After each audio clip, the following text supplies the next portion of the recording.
네, 2018년부터 2021년까지 청년 2부를 사역했었었는데요. 보니까 한 3분의 4분, 5분의 2는 그대로 남아 있는 것 같아요. 드러머도 익숙한 자리에 계속 있고, 그리고 우리 청년 일부에서 보던 지체들이 올라와서 되게 반갑습니다. 그리고 그 외에도 제가 잘 모르는 분들이 꽤나 많은 것 같아요. 제가 청년 2부 2019년, 2020년 말 초에 그때 여기 한 320명이 들어와서 설교를 하다가 이러다 죽을 수 있겠구나라는 생각을 한 적이 있었습니다. 그리고 그 다음 주부터 산소 발생기를 막 찾아봤어요. 그래서 한 1,500만 원 하더라고요. 교회 이걸 사달라고 해야지. 그런데 마침 코로나가 왔고 필요가 없어졌습니다. 지금 필요한 것 같아요. 그죠?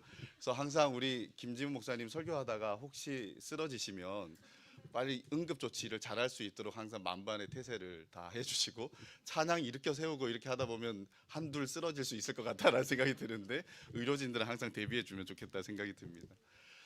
청년 이부는 제가 이렇게 미국에서 8년을 있다가 들어오면서 45의 나이에 청년 이부를 맡아서 정말 꺽꺽하면서 이제 체력도 안 되는데 이렇게 해서 저한테는 특별히 이제 참 생각이 많이 남는 사역인 것 같아요. 그리고 청장년부를 이제 갔잖아요. 그래서 청장년부 가서 제가 이제 50이 됐었습니다. 그때 50이 됐는데 둘째가 태어났어요. 네, 그래서 제 별명이 반브라함입니다. 아브라함은 100세에 나왔고 저는 50에 나와서 그렇습니다. 네, 네, 웃자고 제가 긴장이 돼서 한번 이렇게 봤습니다. 여러분 전도와 선교 주일에 제가 왔는데 취지를 들었어요. 취지를 들었는데 너무 좋다라는 생각이 들었습니다. 그래서 오늘 내가 만난 하나님에 대해서 저한테 해달라고 그랬는데, 제가 4년 사역하면서 간증을 여러 번 했었기 때문에 또 같은 간증을 할 수는 없고, 그냥 바울 이야기를 조금 더 하면서 오늘 그 선교국에서 가지고 있는 어떤 의도들을 다 살리면 우리가 좀 좋겠다 이런 생각이 들어서 말씀을 한번 준비했습니다. 여러분 전도와 선교 누가 하는 건가요? 그죠? 대답을 해주려고 하는 분들이 있어서 좀 놀랐습니다. 깜짝아. 저는 묻고 내가 하려고 그랬는데. 자, 예수님께서 제자들에게 증인될 것을 요청했는데요. 증인은 어떤 사람이냐 했을 때 본 것과 경험한 것을 그대로 전하는 사람이 증인이라고 얘기할 수 있습니다. 어, 우리는 모두가 경험한 사람이죠. 그죠? 무엇을 경험했느냐? 베드로전서 2장 9절에 보면, 그러나 너희는 택하신 족속이요 왕 같은 제사장들이요 거룩한 나라요 그의 소유가 된 백성이니 이는 너희를 어두운 데서 불러내어 그의 기이한 빛에 들어가게 하신 이의 아름다운 덕을 선포하게 하려 하심이라, 이렇게 얘기합니다. 즉 그분의 아름다운 덕을 경험한 사람이 누구냐? 성도라고 이렇게 말해요. 그 아름다운 덕이 뭡니까? 어두운 데서 불러내어서 그의 기이한 빛에 들어가게 하신 것. 즉 하나님께서 우리를 구원하셔서 생명과 영생을 주신 그 감격적인 은혜를 경험하고 하나님의 선하심을 경험한 사람이 바로 성도라고 이렇게 얘기를 하는 거예요. 그래서 전도와 선교는 누가 하느냐라고 했을 때 바로 이와 같은 아름다운 덕, 하나님의 덕을 경험한 사람들이 감격적으로 그것을 증거하고 전할 수밖에 없는 그런 상황에서 터져 나오는 것이 선포가 바로 선교고 전도다라고 이렇게 말할 수 있어요. 그래서 너무 스킬풀하게 가는 것이 전도와 선교가 아니다라고 생각이 들어요. 날 것이라 하더라도, 뭔가 정제되거나 다듬어지지 않는다 하더라도 하나님이 구원하신 감격을 가지고 그 잠잠할 수 있지 않아서 그것을 선포하고 전하는 것이 사실은 가장 핵심적인 전도와 선교가 아닌가 이런 생각이 들어요. 그래서 우리가 드라이한 마음으로 선교를 한다, 이거는 있을 수 없는 일이라고 생각이 듭니다. 그리고 경험한 것이 없이 전도를 한다, 이것 역시 있을 수 없는 일이라고 생각해요. 그리고 그렇게 전도를 하고 선교를 했을 때 하나님 참 위대한 분이셔서 그런 것도 써서 가끔씩 역사하실 때가 있는 거예요. 근데 그렇게 역사를 하면 그 도구로서 쓰일 수는 있지만 결국 우리에게는 유익하지 않는 일들이 벌어질 수 있다라는 거죠. 그래서 우리 안에 먼저 선교와 전도를 얘기할 때 하나님이 나에게 베풀어 주신 그 복음의 은혜와 구원의 덕이 깊이 있게 경험되어지고 끊임없이 나를 감동케 하고 나를 감격해 해서 정말 전하지 않고서는 견딜 수 없는 그런 마음들이 우리 안에 일어나는가, 이런 복음의 처음 감격들이 우리에게 여전히 도사리고 있고 더 풍성해져 있는가, 이것들을 점검하는 것이 상당히 중요한 일이라고 생각이 됩니다. 오늘 이 에베소서를 쓴 바울은 어떻습니까? 그는 성도를 또 교회를 박멸하기 위해서 박멸이라는 단어를 썼어요. 박멸. 우리가 바퀴벌레를 박멸하죠, 그죠? 박멸이라는 단어를 쓰면서 없이 하려고 담에석으로 향하던 중에 예수님을 만난 사람이에요. 그 만남은 이 바울의 인생이 완전히 달라지게 만들어 버렸죠, 그죠? 그는 예수 그리스도를 만났습니다. 그리고 이 예수 그리스도의 만남은 그의 신관을 바꾸었고 구원관을 바꾸었고 인생관을 바꾸었을 뿐만 아니라 그의 모든 가치관을 다 바꾸어 버렸습니다. 그는 급변하게 된 거예요. 그래서 그는 박멸자였고 또 인생 다 건 정말 이 핍박자였는데 오히려 똑같은 열정을 가진 박멸자가 아니라 선포자로, 그리고 전도자로, 증인으로 그 역할들을 하면서 일평생 다른 길을 가게 된 것, 이것이 바울의 삶이라고 말할 수 있습니다. 그래서 이런 급진적인 변화가 왜 일어났는가, 도대체 어떻게 일어날 수 있었을까, 이거를 우리가 계속해서 질문을 하면서 내 삶에서 그리스도를 인격적으로 경험하고 그리스도가 내게 남겨두신 그 흔적들, 지울 수 없는 흔적들이 계속 있어서 그것이 계속해서 나에게 영향을 줘서 하나님을 상기하고 감격하게 하고 하나님을 기억하게 하고 하나님을 의거해서 살게 하고 있는지, 이 부분들을 우리가 진짜 많이 생각을 해야 된다라는 거예요. 제가 오늘 제목을 내게 주신 은혜의 경륜이라는 말로 이렇게 제목을 달았습니다. 이건 저한테는 되게 중요한 주제입니다. 그리고 여러분들에게도 되게 중요한 주제라고 생각이 들어요. 바울은 자신의 이 감옥에 갇힌 일을 이렇게 해석해요. 내가 그리스도 예수의 일로 이방을 위해서 갇혔습니다. 나는 이방인의 사도로서 부르심을 받았는데 지금 그 일들을 하다가 감옥에 갇혀 있다라고 말해요. 즉 자신을 이방인의 사도 삼은 이 구주의 뜻을 충실히 따르고 헌신하다가 나는 지금 갇히게 되어 있다라고 말해요. 그러면서 이방인들에게 어떻게 얘기를 하냐면 너희를 위하여 내게 주신 하나님의 은혜의 경륜이라고 이렇게 표현합니다. 이 경륜이라는 단어가 되게 어려워요, 그죠? 경륜이라는 단어의 뜻은 이 영어로 말한다면 administration이라고 번역을 할 수 있어요. 근데 이제 헬라어로는 오이코노미아라고 하는데 이 두 단어가 합쳐져 있습니다. 오이코스라는 집과 노미아, 법이라는 단어, 이 두 단어가 합쳐져서 집을 다스리는 법, 집을 다스리는 규칙, 규범 뭐 이런 정도가 경륜이라고 말할 수 있어요. 그래서 성경에서 경륜이라는 단어가 쓰인 곳의 90% 이상은 어떻게 쓰이냐면 하나님의 위대한 구속 경륜으로 이렇게 쓰여 있어요. 즉 하나님이 창조하신 집, 하나님의 세계를 구원하시기 위해서 하나님이 계획하시고 운영하시고 완성해 가시는 모든 계획과 실행, 모든 것들을 합해서 경륜이라고 이렇게 말할 수 있습니다. 그런데 오늘 바울은 그런 많이 쓰이는 뜻이 아니라 조금 다른 뜻으로 이 경륜이라는 단어를 쓰고 있어요. 그 뜻이 뭐냐면 직분으로 쓰고 있어요. 직분. 그래서 ESV라는 데를 보면 The stewardship of God's grace that was given to me라고 이렇게 얘기를 하고 있습니다. 즉 하나님께서 너희를 위하여서 은혜로 내게 주신 직분이라고 이렇게 쓰고 있어요. 즉 하나님의 위대한 구속 경륜이라는 단어가 이 지금 바울에게는 나의 직분이라고 이렇게 쓰여지고 있는 거죠. 이걸 조금 정리한다 그러면 우리가 이 땅에 보내지고 이 땅을 살아가게 됐는데 이 땅을 살아가는 삶의 목적과 방향과 우리가 무엇을 해야 되는 일들이 다 어디에 달려 있냐면 하나님의 위대한 구속 경륜을 알지 못하면 우리는 방향을 잃는다라는 거예요. 즉 하나님의 구속 경륜을 알아야 우리가 이 땅에서 나에게 무엇이 맡겨져 있는지, 내가 무엇을 위해서 살아야 되는지, 내가 무엇을 추구하며 무슨 일을 하며 살아야 되는지 거기에 답이 있다라고 이렇게 얘기를 하는 거예요. 여러분들 비전 하면서 많이 얘기해 왔죠, 그죠? 여러분들의 비전은 무엇입니까? 우리가 보통 비전 그러면 보통 어디서 봐요? 여러분들 아니겠죠. 청년 2부 나이 때는 아니겠지만 중고등학생들은 어디서 봅니다. 어디서 주로 볼까요? 옛날에는 드라마에서 많이 봤어요. 파일럿이라는 드라마가 제가 대학 다닐 때 나왔는데 그때 고등학생들이 다 가고 싶었던 데가 어디냐면 모르죠. 이게 제가 92학번이에요. 90 한 3년 4년에 나온 드라마 같아요. 근데 이 파일럿이라는 드라마가 나오고 나서 사람들이 다 하기를 원했던 게 뭐냐면 항공대학교를 들어가는 거였어요. 자, 우리는 뭘 보느냐에 따라서 뭘 하고 싶다라는 생각도 같이 들고 있는 거예요. 그죠? 그래서 그리스도인들은 보는 걸 잘 봐야 돼요. 그죠? 비전이라는 것은 보는 것과 관계 있잖아요. 하나님은 눈을 가지고 계신 분이십니다. 하나님도 보는 게 있거든요. 하나님은 근데 시 공간에 제한되어서 보지 않으십니다. 하나님은 시간을 초월하시고 모든 것의 목적을 초월해서 한눈에 다 보시는 것이 하나님의 시야인 거예요.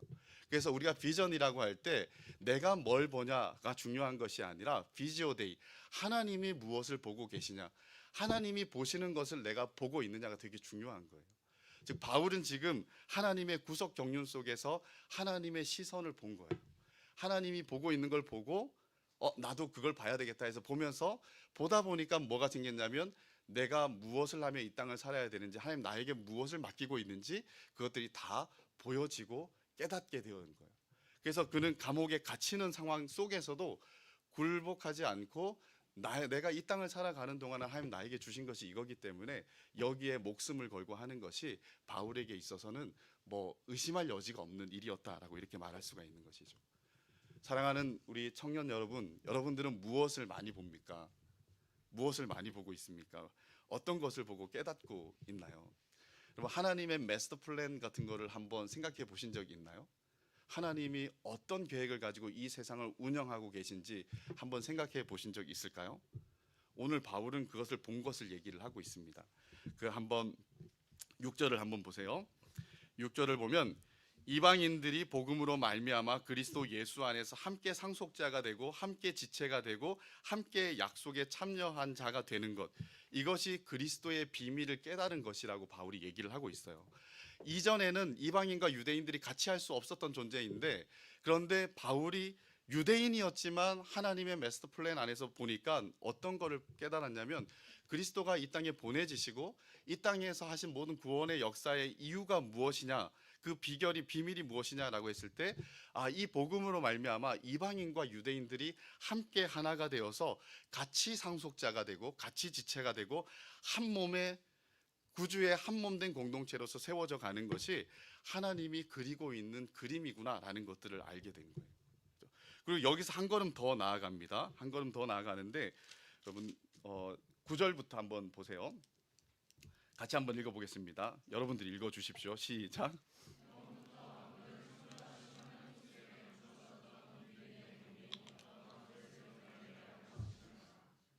11절까지.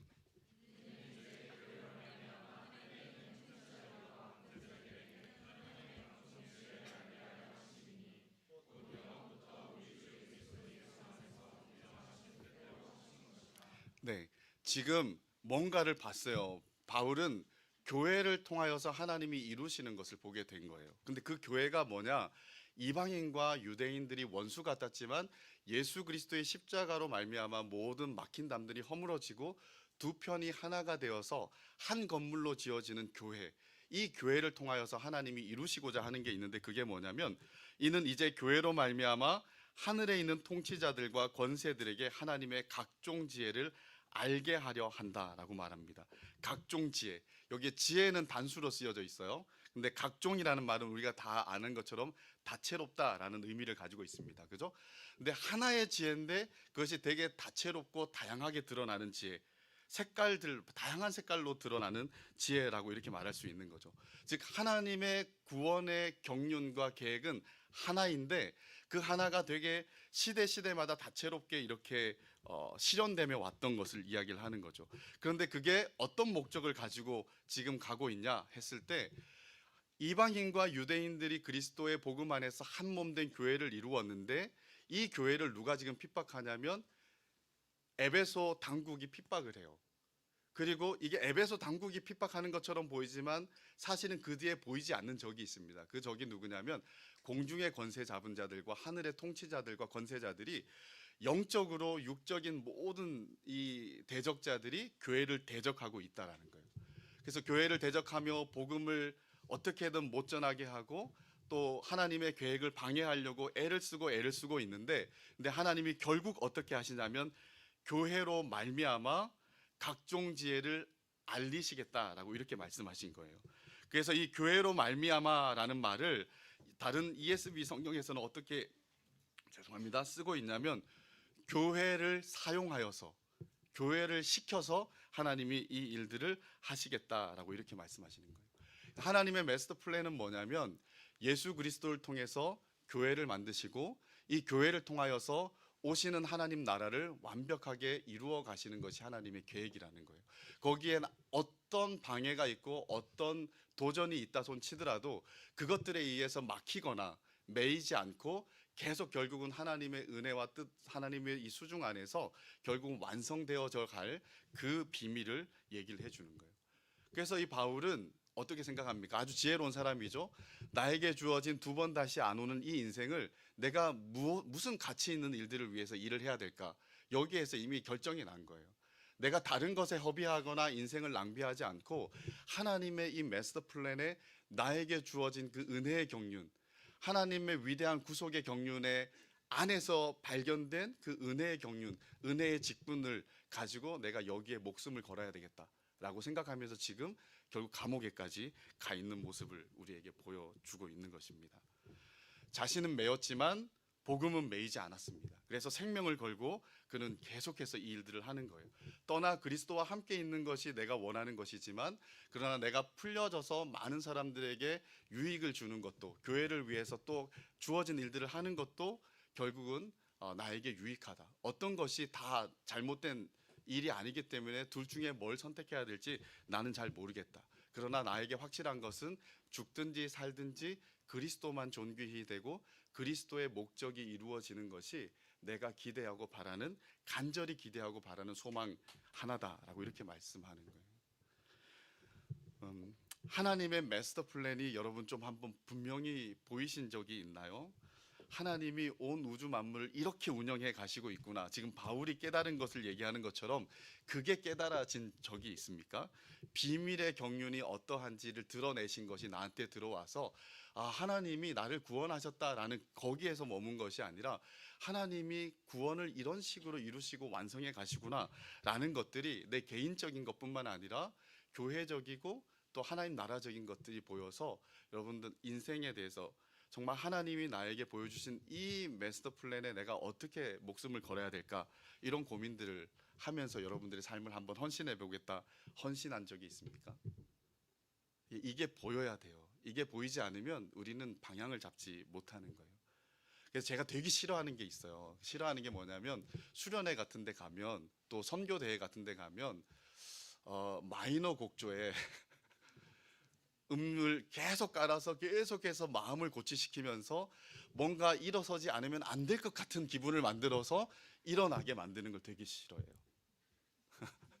그거는 오래도 못 갈 뿐만 아니라 그렇게 해서 성취되는 게 아니거든요.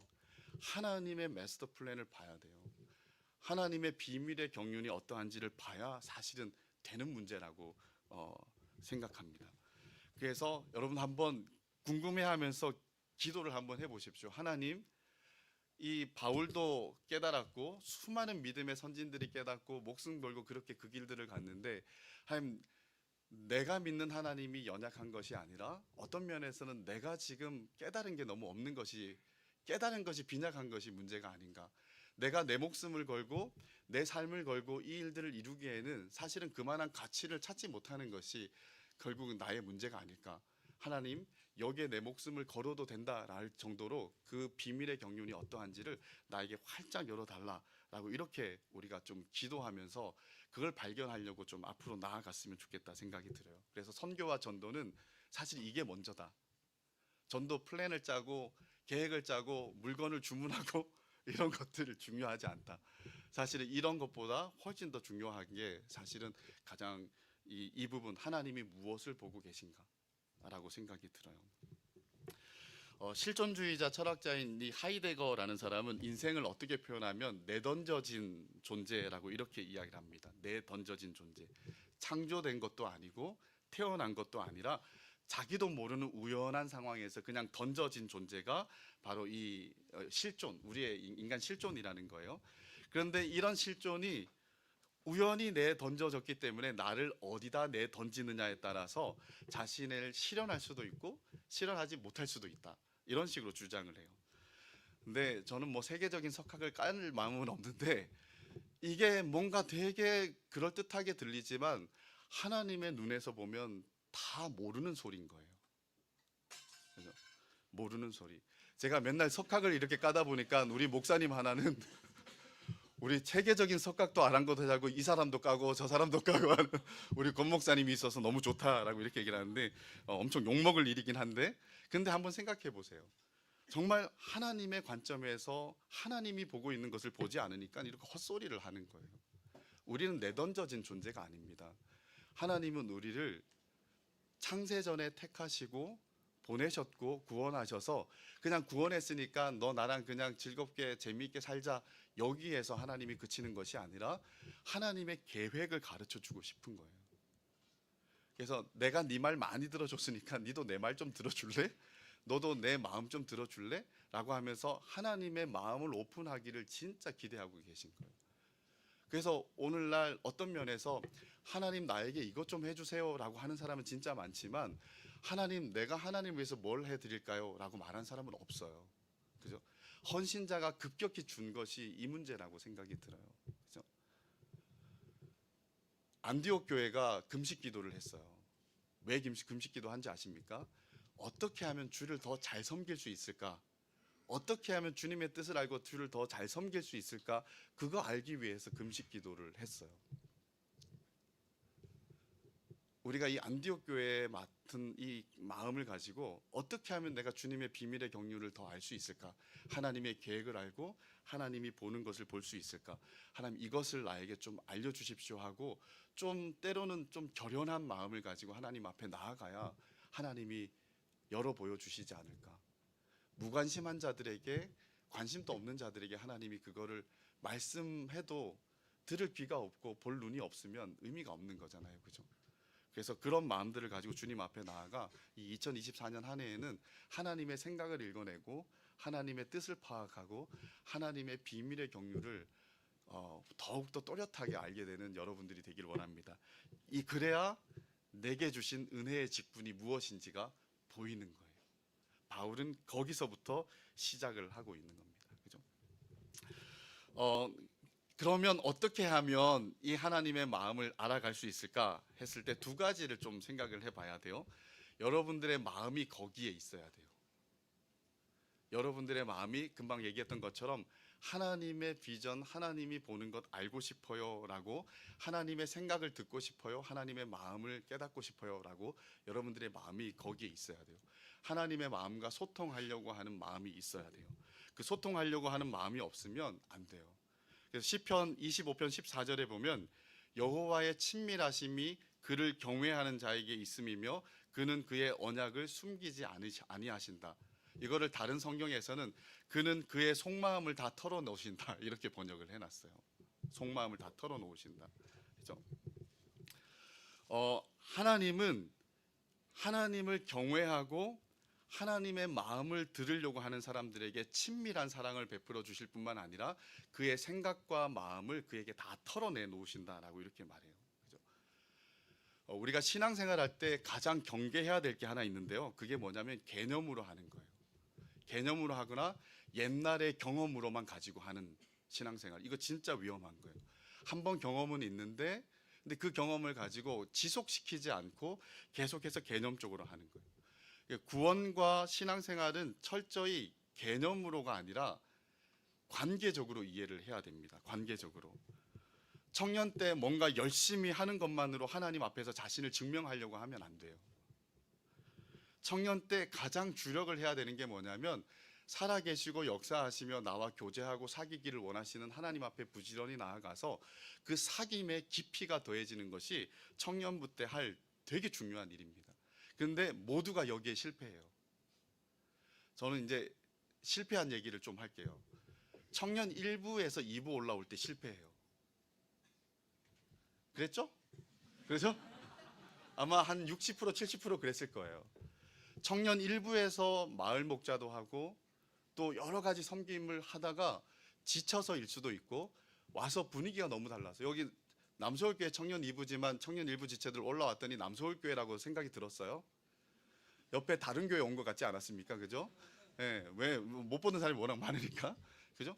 그래서 여기 올라오면 적응하는데도 힘들기 때문에 방황을 합니다. 그러면서 뭐를 놓냐면 예배를 놔버려요. 이게 말이 된다고 생각하십니까? 복음을 위해 섬기기 위해서 영혼을 그렇게 지극히 섬기던 사람이 결국은 적응을 못해서 예배를 놔버려요. 그럼 여러분들의 10년의 시간들은 도대체 뭐라고 말할 수 있을까요? 청년 2부도 한번 또 디스하겠습니다. 청년 2부에서 마을 목자고 그렇게 열심히 했는데 청장년부 올라와서 여행만 다녀요. 권호성 목사님한테 너무 혹사당해서 좀 쉼이 필요하다. 이해를 해요. 어느 정도. 그래서 쉼이 필요하다면서 여행 다니다가 여행 가서 줌으로 예배를 드려요. 그래서 제가 너무 속상해서 제가 몇 번 얘기했는데 안 먹히더라고요. 그래서 울면서 얘기할까? 막 이렇게 생각하다가 청장년부 마지막 설교 때 이 부분을 엄청 세게 얘기를 했어요. 제발 그러지 말아달라고. 그죠? 근데 그 와중에 이런 사람이 있어요. 우리 마을 목자였던 유모 자매였는데 이제 출산을 했어요. 출산을 한 아이를 붙잡고 아이가 보채는데 그 아이를 안고 예배에 집중하려고 그렇게 열심히 내는 거예요. 제가 청장년부 가서 딱 자리에 처음 설교를 하는데 한 여기 우리 송이 자리 정도에 그 자매가 앉아 있었고요. 아이를 안고 막 뭔가 집중할 수 없는 그 상황에서 계속 아이를 안으면서도 어떻게든 하나님과 말씀에 집중하려고 하는 모습을 보면서 설교하다 눈물이 왈칵 났었어요. 저게 진짜인데라는 생각이 들었어요. 그죠? 무슨 차이일까 이 생각해 봤어요. 무슨 차이일까? 열심히만 달려가면 안 돼요. 뭔가 하는 거 되게 중요한데 섬기는 거 너무 중요한데 섬기는 것 자체가 일이 될 수 있습니다.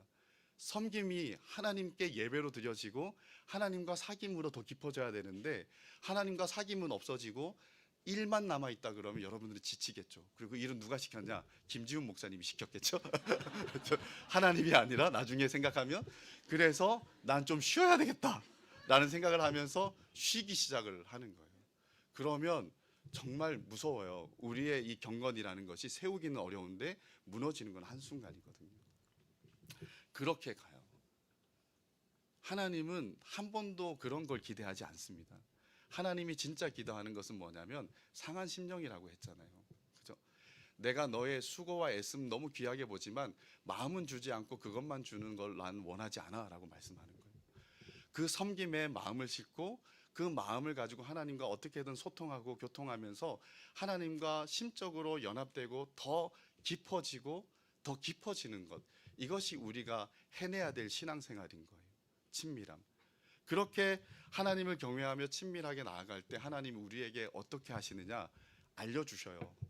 보여주시고 나는 이런 생각을 가지고 있단다. 나는 이런 마음을 가지고 있단다. 내 계획은 이건데 하면서 하나님이 보여주시는 거예요. 그게 없으면 인간들의 생각만 난무하게 되는 거죠. 두 번째, 이 하나님의 이걸 알려면 말씀을 들여다 봐야 되겠죠, 그죠? 말씀을 봐야 하나님의 마스터 플랜이 보이기 시작해요, 그죠? 그래서 우리가 가끔씩 신앙생활을 할 때 이게 뭔가 목적과 수단이 도치된 경우가 있어요. 오늘 예배 드리러 온 목적이 뭡니까? 라고 말하면 여러분 뭐라고 대답할 수 있을까요? 예배 드리러 온 목적이 뭘까요? 은혜 받기 위해서 왔는데요. 반은 맞고 반은 틀린 말일 거예요. 그죠? 은혜는 우리에게 절대적으로 필요한데 은혜 받는 것이 우리의 목적이라 그러면 우리는 목적을 잘못 설정한 거예요. 우리의 목적은 하나님을 예배하는 거예요. 그리고 예배한다라는 것은 뭐냐면 구주께서 몸을 찢고 피를 흘려 열어놓으신 그 대속의 길을 걸어가서 열려있는 하나님의 보좌 앞에서 살아계신 하나님의 인격을 마주한다라는 거예요. 그리고 하나님을 경험한다라는 거예요. 사귐 속으로 들어간다라는 거예요. 그런데 이 예배는 결국 하나님을 경험하는 일인데 하나님을 경험하고 하나님을 예배하고 하나님께 영광 돌리는 것이 목적이 아니라 어쨌든 하나님이 수단이 되어서 나에게 은혜를 주셔야 되는 예배로 우리가 바꿔버리면 이건 자기 중심적인 예배가 돼버리는 거예요. 그죠? 이게 뭐 굳이 그렇게까지 생각해야 되느냐라고 할 수 있는데 원래 거룩한 곳에서 우상 숭배가 더 잘 일어나요. 이거 진짜 주의를 해야 되는 거예요. 그래서 우리의 마음에 단 한순간도 하나님을 지우지 않아야 됩니다. 하나님과 친밀하게 나아가기 위해서 하나님께 이제 하나님을 경험하기 위해서 또 하나님을 영광 돌리기 위해서 우리가 나아갈 때 은혜는 거기에 결과적으로 따라오는 거죠. 이 순서를 잘 이해를 해야 됩니다. 그죠? 근데 우리가 왜 이런 오해들이 자꾸 생기느냐? 그 오해는 결국은 하나님의 말씀을 우리가 너무 대충 알기 때문이에요. 우린 듣는 걸로 자꾸 신앙생활을 다 하려고 해요. 그죠? 듣는 걸로 다 하려고 그래요. 제가 오늘 와서 너무 뭔가 많은 걸 하는 것 같죠, 그죠? 이제 마무리를 해야 될 것 같은데, 그죠? 이게 설교는 한계가 되게 많아요. 그죠?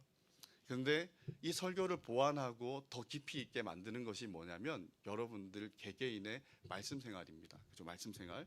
그래서 하나님 중심적으로 또 하나님의 이 생각과 뜻과 하나님이 어떤 분인지 이 말씀에 다 담겨 있는데 이 말씀을 펴지 않고 그리고 말씀을 의존하지 않고서 우리가 하나님의 비밀의 경륜을 볼 수 있는가? 절대 없다라는 거예요. 하나님 여기다 기록해 놓으셨거든요. 그래서 이 말씀을 같이 읽고 묵상하고 함께 나누면서 다 같이 하나님의 마스터 플랜을 찾아가는 게 청년 2부 시절에 여러분들이 해야 될 되게 첫 번째, 어떻게 보면 가장 기초적인 작업이라고 말할 수가 있겠죠. 그죠? 그리고 그게 보여져야 그다음에 우리가 무엇을 해야 될 것인가 이게 나오게 되는 거예요. 그죠? 자, 하나님의 마스터 플랜이 보여야 나의 삶의 목적과 직분과 선교가 보인다. 이 부분들을 좀 분명히 했으면 좋겠고요. 이제 마지막 한 가지만 더 하고 마칠게요. 바울이 이 사명을 하는 데 있어 자기 인식을 해요. 자기 인식이 뭐냐면 모든 성도 중에 지극히 작은 저보다 더 작은 나에게 은혜를 주셨다라고 이렇게 말해요. 아까 은혜를 받고 아름다운 덕을 경험한 사람이 선교와 전도를 할 수 있다 했잖아요. 이 바울에게는 계속해서 하나님의 은혜가 끊임없이 상기되는 거예요. 어떻게 상기되냐면 나 같은 자에게도 은혜를 주셨다라는 거예요. 내가 어떤 존재냐? 모든 성도 중에 지극히 작은 자보다 더 작은 나에게 몇 번이나 꽈놨어요. 그죠? 고린도전서 15장 9절에는 이렇게 말합니다. 나는 사도 중에 지극히 작은 자라. 내가 하나님의 교회를 핍박하였으므로 사도라 칭함을 받기에 감당치 못할 자라고 이렇게 고백을 합니다. 근데 여기 에베소서 3장 8절에는 그보다 더 내려가서 모든 성도 중에 나는 지극히 작은 자라. 모든 성도 중에 지극히 작은 자다. 자신을 낮추고 있어요. 이 일반적인 겸양일까요? 이 겸양을 떠는 걸까요? 바울은 다른 성경에서 이렇게 자기를 표현하거든요. 나는 죄인 중에 괴수라고 말해요. 죄인 중에 괴수. 죄인 중에 괴수는 뭐냐면 어떤 죄인을 데리고 와도 그 죄인보다 내가 더 나쁜 죄인이다라는 거예요. 우리 화 목사님 표현으로는 국가대표급이고 거기에서 우리 현종호 목사님은 세계 챔피언이라고 이렇게 얘기를 했었어요. 그죠? 근데 우주 챔피언이라고 이렇게 말할 수도 있겠죠. 그죠? 그래서 죄인 중에 괴수가 자기였다라는 거예요. 이게 그냥 하는 얘기일 것 같습니까? 아니에요. 하나님의 은혜를 생각해 볼 때 내가 어떤 존재였는지, 나는 교회를 핍박했지, 회방했지, 포행했지, 잔멸하라고 했지, 그리고 성도들을 어떻게든 가두고 죽이려고도 했지, 여러 가지 상황들을 다 뒤져봤을 때 정말 나에게는 이 은혜가 어울리지 않는데, 그죠? 예수 그리스도의 대속의 은혜가 나한테는 정말 올 것 같은, 나는 자격이 없고 공로도 없고 정말 나는 받아 마땅한 사람이 아닌데 하나님이 지극히 작은 성도보다도 더 작은, 더 보잘것없는 나에게 이와 같은 은혜를 주셨다라는 그 감격이 있었던 거예요. 도대체 이 웬 은혜인가라는 그 감동이 있었던 거죠. 오늘 바울의 이 같은 마음을 이해하면서 여러분, 나도 은혜 받아 마땅하지 않는데 하나님 나에게 은혜를 주셨어라는 그 감격을 지금 또 여전히 정말 사무치게 가지고 있는 사람들이 있습니까? 오늘도 그 은혜 때문에 하나님을 찬양하지 않을 수 없어서 터져 나오는 찬양을 가지고 하나님을 정말 외쳐 부른 사람이 있습니까? 우리는 생각보다 내가 그런 은혜를 받아 마땅한 사람이라고 생각을 하는 사람 같아요. 그리고 그 은혜의 가치를 잘 모르는 것 같아요. 아름다운 덕을 선전해야 되는데 하나님이 주신 그 아름다운 덕이 나에게 그렇게 아름답게 여겨지지 않는 것처럼 우리가 대할 때가 많습니다. 보네포의 얘기로 하면 값싼 은혜처럼 생각을 하는 거죠. 그렇죠? 죄가 넘친 곳에 은혜가 넘친다라고 했는데 그걸 모르는 거예요. 그렇죠? 근데 바울은 그걸 알아요.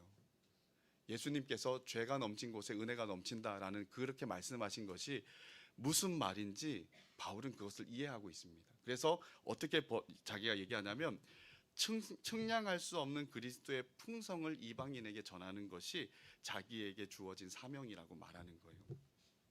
측량할 수 없는 그리스도의 풍성, 하나님이 나에게 경험하게 한 것이 이토록 정말 셀 수 없고, 그리고 측정할 수 없고, 그리고 말로 표현할 수 없는 은혜가 나한테 임했는데, 이와 같은 측량할 수 없는 그 그리스도의 풍성함을 내가 전하는 것이 하나님 나에게 주신 은혜의 경륜이라고 이렇게 이야기를 하는 거예요. 하나님의 마스터 플랜이 보여야 우리가 무엇을 할지 알지만, 그런데 이건 누구의 것이냐면 하나님의 마스터 플랜 속에서 말할 수 없는 구원의 은혜를 경험한 사람이 감당할 수 있는 경륜인 거예요. 그래서 여러분, 하나님이 나에게 베풀어 주신 복음의 은혜가 아직도 생각만 하면 감격이 있습니까? 그리고 뭔가 전하고 싶은 마음이 있고, 그리고 내가 하는 모든 일들을 통하여서 하나님을 드러내고 하나님의 복음의 은혜, 측량할 수 없는 그리스도의 은혜를 전하고 싶은 마음이 여러분들에게 있습니까? 우리의 선교는 거기서부터입니다. 우리의 전도도 거기서부터인 거예요. 그래서 우리의 생각을 지워야 될 게 있어요. 그게 뭐냐면, 복음, 그거는 그냥 그리스도인의 입문 과정이잖아 라는 거예요. 복음은 그리스도인의 입문 과정이 아닙니다.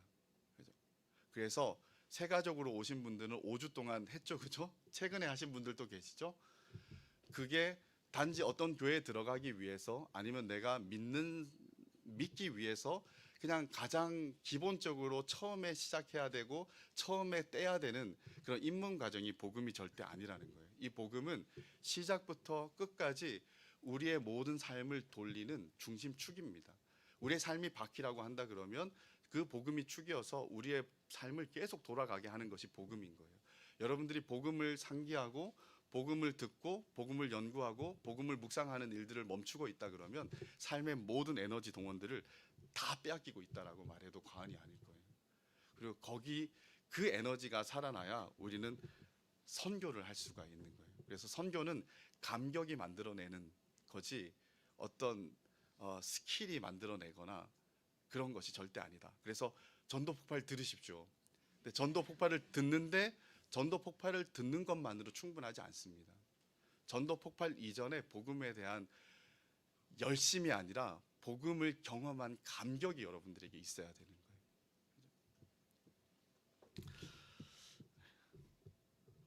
끝내야 될 것입니다. 시간을 보니까 저 시계가 저를 되게 압박하고 있습니다.